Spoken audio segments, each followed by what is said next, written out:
Vamos iniciar agora, no módulo sobre distúrbios ácido-básicos, a aula sobre acidose metabólica.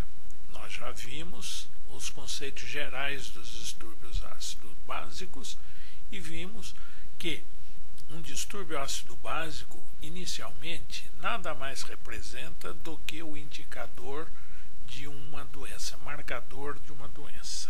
Somente quando este distúrbio for mais acentuado é que ele passa a se constituir numa doença propriamente dita. O diagnóstico de acidose metabólica é muito simples. Basta encontrarmos um paciente com bicarbonato baixo, pH baixo, e vamos dizer, o paciente é portador de acidose metabólica e o seu tratamento é a administração de bicarbonato de sódio.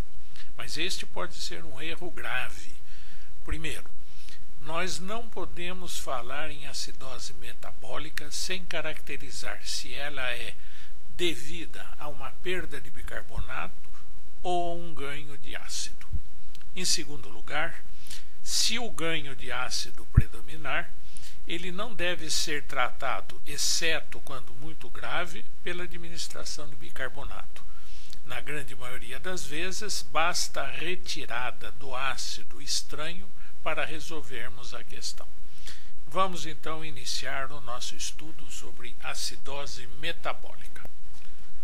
Acidose metabólica é então aquela situação definida pela queda do bicarbonato plasmático, mesmo que numericamente isto não ocorra.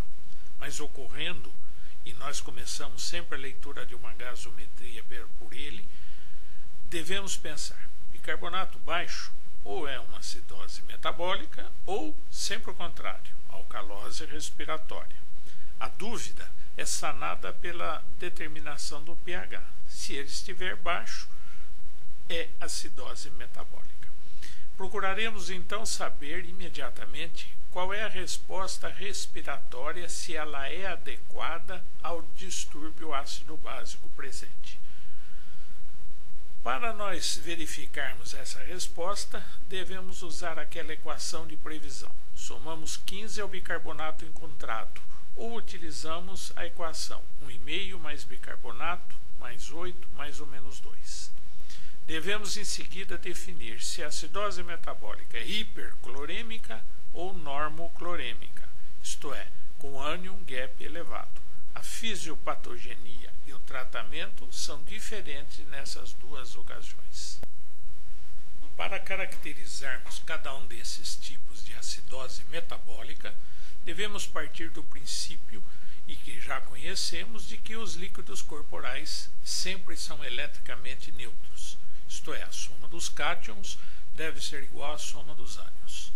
Dos cátions, que normalmente nós dosamos no laboratório, o sódio predomina. Dos ânions, o bicarbonato e o cloreto. Mas a diferença do sódio para com a soma cloreto e bicarbonato não é zero.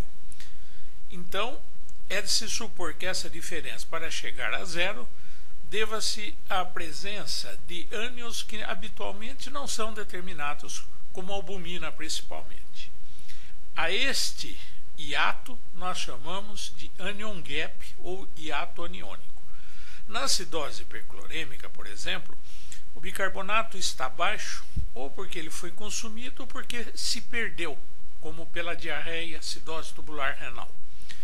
Na acidose por ânion gap elevado, o bicarbonato está baixo porque foi consumido por algum ácido estranho, novo, que está presente no organismo, sem ser o clorídrico, porque se fosse, a acidose seria hiperclorêmica. Isto facilita o tratamento clínico, que seria a remoção do ânion nesse último caso. O bicarbonato só seria usado nessa ocasião se o número dele fosse tão baixo, menos que 10 miliequivalentes por litro, que qualquer próton que acesse ao organismo pode provocar uma fatalidade. Outra oportunidade em que o bicarbonato deve ser administrado, independente de se pensar se a acidose é por ânion gap ou hiperclorêmica, seria quando se perdesse bicarbonato, como na diarreia e na acidose tubular renal. gap urinário. É um exame importante, simples, mas tem que ser sempre pesquisado. O que é? Na acidose hiperclorêmica, é fundamental nós sabermos se o rim está exercendo o seu papel, que é o de eliminar ácidos, principalmente sob a forma do cloreto de amônio. Como o amônio não é determinado laboratorialmente de rotina pelos nossos laboratórios, ele pode ser indiretamente determinado por este anion gap urinário. Ele perfaz os 40 miliequivalentes da equação acima.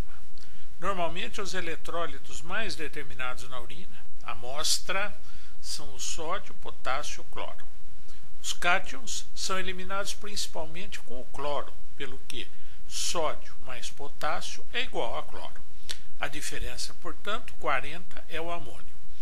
Em uma acidose, por culpa do rim não eliminar o ácido, o anion gap obrigatoriamente será positivo, pois os cátions estão sendo eliminados com outro ânion que não o cloro, acidose tubular. Numa acidose, é de se esperar que o anion gap urinário seja negativo, isto é, o excesso de ácido esteja sendo eliminado como cloreto de amônio.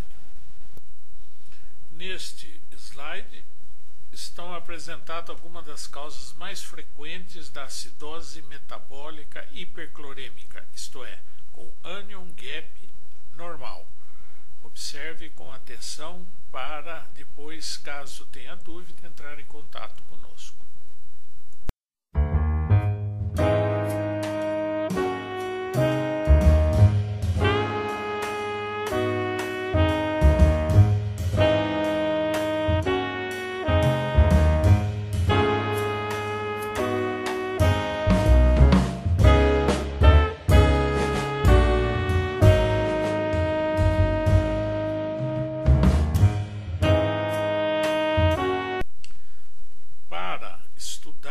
As causas da acidose metabólica com anion gap elevado, utilizamos-nos do processo mnemônico, que é a palavra Kussmaul, semelhante ao tipo de respiração da acidose metabólica, Kussmaul. De cada letra de Kussmaul, nós tiramos os ânions dos ácidos que mais frequentemente causam a acidose com anion gap elevado e que devem clinicamente sempre ser pesquisadas quando nós nos depararmos com uma acidose metabólica com anion gap elevado.